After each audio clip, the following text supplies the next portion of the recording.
Hello everyone, what is up? Hopefully you guys are having an amazing day. Today we're going to be talking about what's happening with XRP in the XRP community.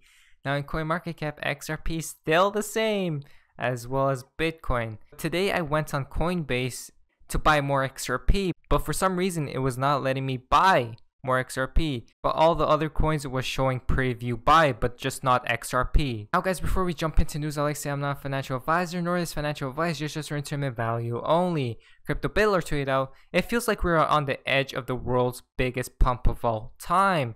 One that comes out of nowhere with complete parabolic potential. Tell me I'm wrong, but honestly, deep down we know it's coming, guys.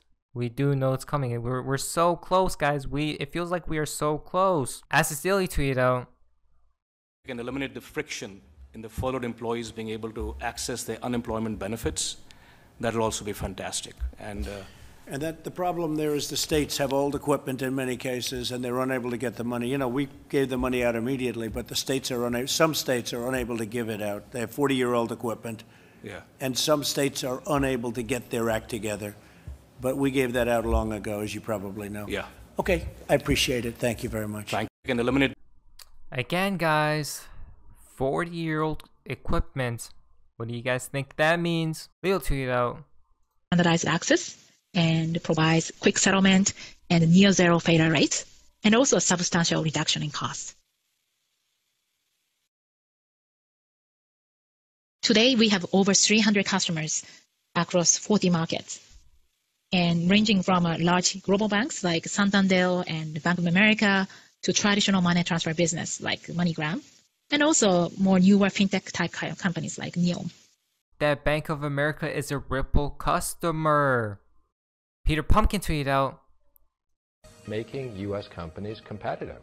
We need to create a level playing field for U.S. companies to be able to compete in the world, and they just haven't had that opportunity." We've got European engine, we've got the Chinese engine, we've got the U.S. engine of this economy. Multipolar world, you need a multipolar currency. The question is, how do you get there? And I laid out some ideas of how you would get there.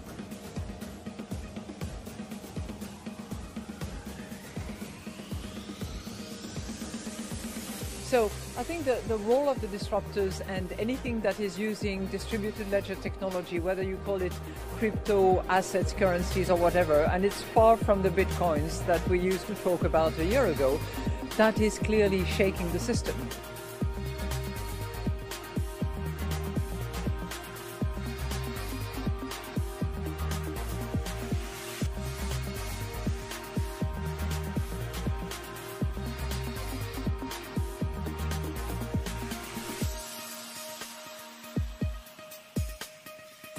And when you think about all the people who send money, you know, they may work in one country, send money back home. They generally do that through organizations that charge 5 to 10%. Yeah. There is a need, whether it's a Libra or something else, to democratize the exchange of foreign currencies. Today, with computers and electronic market, there shouldn't be that. It should be 10 basis points, 5 basis points. That it's not percent. And so I actually believe the idea around Libra, I don't think we need to create a new currency, but the technology to instantaneous calibrate all the currencies, that should be done. I think we are about to see massive disruptions, but clearly the way in which. Lots of good points in the video. I think XRP will decouple from Bitcoin and price due to investment demand will melt faces. Next week comes from XRP Yo-Yo. "We need a level playing field." Debates, you were for the Export-Import Bank, which facilitates government funding for U.S. exports. American companies like GE and Boeing are among the beneficiaries.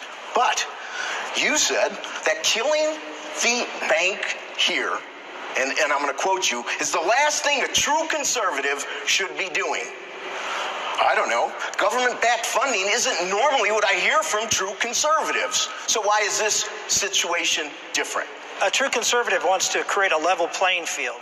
That's what government is supposed to do. They're not supposed to favor one group over another. And when it comes to our manufacturers, the level playing field is not in the United States. It's international. And so the federal government should have laws, tax laws, regulatory laws, and yes, finance laws. There's 60 other XM banks all over the world. Every major competitor for the United States manufacturing dollar has one of those banks. And guess what? They use those banks a heck of a lot more than the United States of America does, number one. So in order to have a level playing field, which is what conservatives talk about all the time, a level playing field, then we have to have export financing. And here's why. Because export financing doesn't help Boeing or GE. GE just lost a contract. You know what they did? They went to France. They got the XM Bank in France to support it. And what did they do? They moved manufacturing out of South Carolina, out of Texas, moved it to Hungary and to France. GE's still making money, GE's still doing well, but American workers are out of jobs. That's why we have to have this level playing field so we can compete with the rest of the world. Lots of level playing fields being thrown around, which means XRP the standard. Mr. Freshtime tweeted out, what happens in the XRP ledger is when a transaction finishes executing, it makes sort of a recipe of the changes that it's going to make. And those changes can be checked to see whether they comply with system rules. So for example, if you tell me, well, I don't want people to be able to create XRP, it would be an awful answer if I said, well, look at the code of the XRP ledger, all 80,000 lines of code, and you'll see there's no way to create XRP, unless there's a bug, in which case, we'll fix it, but we hope there's no bug. Check the 80,000 lines of code, and you'll eventually be able to convince yourself there's no way to create XRP unless you find a bug. Like, that's terrible. You can see how awful that answer is. So instead, there's a line of code that literally says, you can't create XRP. A view that creates XRP cannot be applied to the ledger. The view is literally thrown out. And it's replaced with a big flashing, this transaction would have created XRP if we executed it. Someone find and fix the bug. And then you can find and fix the bug because you can rewind the system to the state it was in when it tried to execute that transaction and figure out how it failed without corrupting the public ledger. I think that's one of our most important innovations, is that invariant checking. You cannot create XRP. Now guys, we're into the fun part of XRP and the XRP community. Now this is quite interesting. Blueshy tweeted out, Ripple XRP was created before Bitcoin. They planned this years ago. I mean years ago. Bitcoin is just a test. Alts follow the trend. Wake up. XRP is the future. The price is set. Don't be fooled by the live price now. You'll be rewarded again, guys. Bitcoin is just a test, which means that this was planned years ago. Next, it comes from Crypto Mike. XRP discovery. Every tidal wave starts with a ripple. There you go, guys. With a ripple. What do you think that means?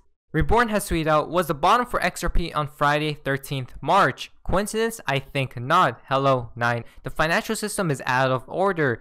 It is in need of a extreme recovery program. Call me. We can see the bottoming, guys, right here. You guys remember this post? Quite interesting, guys. So everything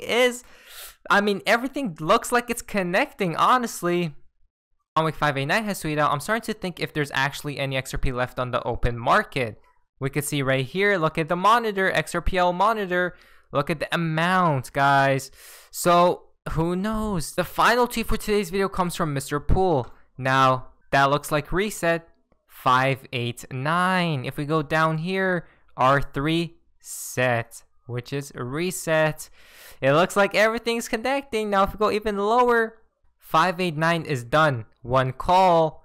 We could see, you guys can check out all the replies here, but everything looks quite interesting, guys. But anyways, guys, hopefully you guys did enjoy today's video. If you guys did, please leave a like, subscribe if you guys haven't already. I will see you guys in the next video. Hopefully you guys are having an amazing day. And yeah, guys, see ya. This is the beginning of the greatest economic cycle this country has had since World War II. And I knew the things that Donald would do, and he hasn't even got started. But this is the eye of the motherfucking storm, the perfect storm. It ain't never going to get any better. Never. This is perfect for the QLA model. If I could have written a prescription or a formula, I couldn't have written it any better. Low interest rates, money's free, you stupid. Massive chaos. And Donald's going to rip the mother economy apart. And he's going to for practice in a good way. This is it. It ain't never going to get anything better. This is like a multiple orgasm the rest of your life, you fucking slags that are in the audience. This is it. Sometimes I don't want to hear what Dan has to tell me. But as I wrote in one of my blogs, the old man, he's always right. Because he's telling you what you don't want to hear about yourself, but what you know is true. And that is, you're not stepping yourself up. You're not stepping your game up. And you get caught up in fear. As Dan says, false expectations appearing real.